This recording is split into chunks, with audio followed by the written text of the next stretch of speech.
तो उसे बेगर्ज चाहता था, बस उससे मिलना चाहता था।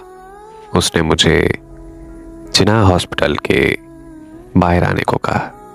मैं उसके दिए हुए वक्त पर वहां जा पहुंचा। वो एक कोने में खड़ी मेरी ही मुंतजिर थी। मैंने मोबाइल से कॉल मिलाकर तस्दीक करना चाही कि आया वो ज़ारा ही है ना, और कंफर्म होने के बाद मैं अपनी बाइक ज़ारा के करीब लेकर गया। मुझे वो कुछ घबराई हुई सी लग रही थी। मुझे देखकर एक जानलेवा मुस्कुराहट ने उसके लबों को छुआ। वो लड़की खुश शक्ल थी, लेकिन उसकी आंखें गजब की हसीन थी। मैं कुछ वक्त के लिए उसे मोहब्बत से देखता रहा। एक दिल था कि जो उस पर फिदा हुए जा रहा था। मैं अपनी तकदीर पर नाज करने लगा कि ये चेहरा मेरे महबूब का चेहरा है, जो मेरी मलकियत है।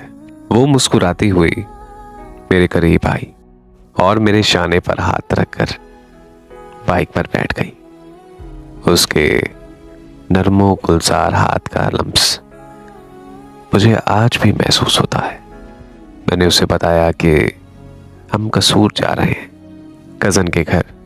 उसने अस्पात में सर हिलाकर मेरी कमर के गिर्द अपना बाजू हमाइल किया और मुझे जकड़ कर मजबूती से बैठ गई।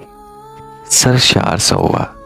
उसके साथ लगने पर मैंने रास्ते से कुछ खाने पीने की चीजें ली और एक कोक खरीदी, और तकरीबन पूरे 45 मिनट बाद मैं अपने फुप्पो के घर खड़ा था।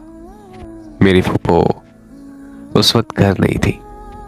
उनका बेटा इमरान था। हमें बिठाकर वो खुद बाहर चला गया। अब उस कमरे में मैं और ज़ारा रह गए थे। मैं उसके करीब होकर बैठ गया। वो मुझे काफ़ी डरी और सहमी हुई लग रही थी। मैंने उसका यख होता हुआ हाथ थामा और अपने लबों से लगाया। वो काफ़ी डर गई थी, लेकिन मैंने उससे तसल्ली दी कि वो मुझ पर भरोसा रखे। उसके बाद मैंने उसके माथे पे पोसा दिया और उसके बाद मैं पीछे हटकर बैठ गया। मेरे इस रवैये पर वो भी मुतमईन होकर बैठ गई। कुछ देर बैठने और गपशप करने के बाद हम सीधा लाहौर आ गए। ये थी हमारी पहली मुलाकात। और फिर उसने मुझे घर जाकर कॉल की और वो मुझे कहने लगी कि मुझे लगा था कि आप मुझे कॉल नहीं करोगे। मैंने उसे कहा कि आप मुझे ऐसा समझती हो। वो मुझे कहने लगी कि नहीं हैदर, मेरा ये मतलब नहीं था। मेरे खफगी कहने पर वो गड़बड़ा कर बोली और मेरा बेसाख्ता कहका निकल गया, जिसमें उसकी नकरई कहके की आवाज़ भी शामिल थी। वो बोली, I love you so much. बदले में मैंने भी उसे जवाब दिया कि आई लव यू टू।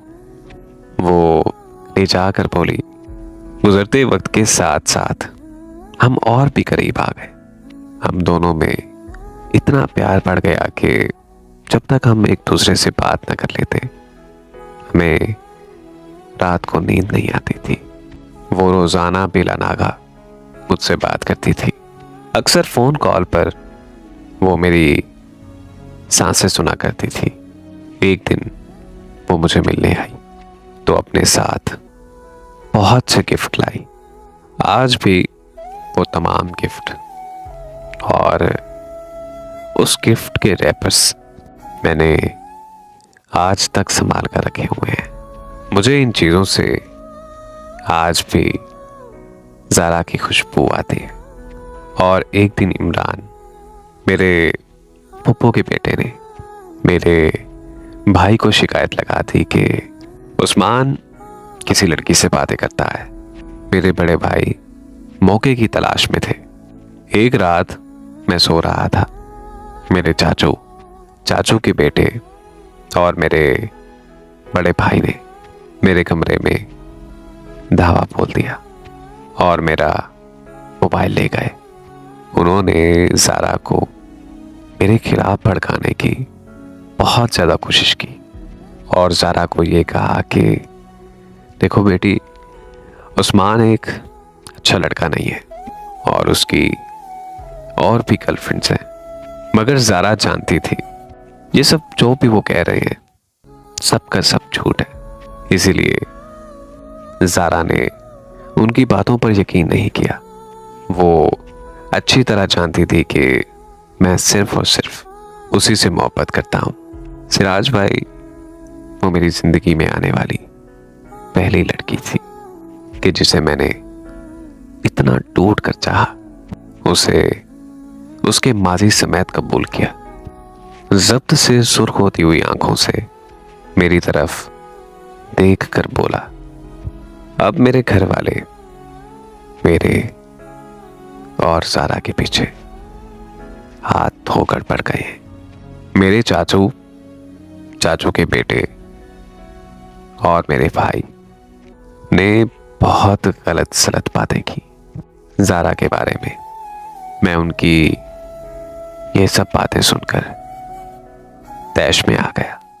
मैंने ना सिर्फ उन तीनों पर हाथ उठाया बल्कि उनसे मेरी अच्छी खासी मार कुटाई भी हुई। मैं अपने प्यार की खातिर अपने खून के रिश्तों से भिड़ गया, जिसके नतीजे में मेरे अब्बू ने मुझसे मेरा मोबाइल और मेरी सिम छीन ली।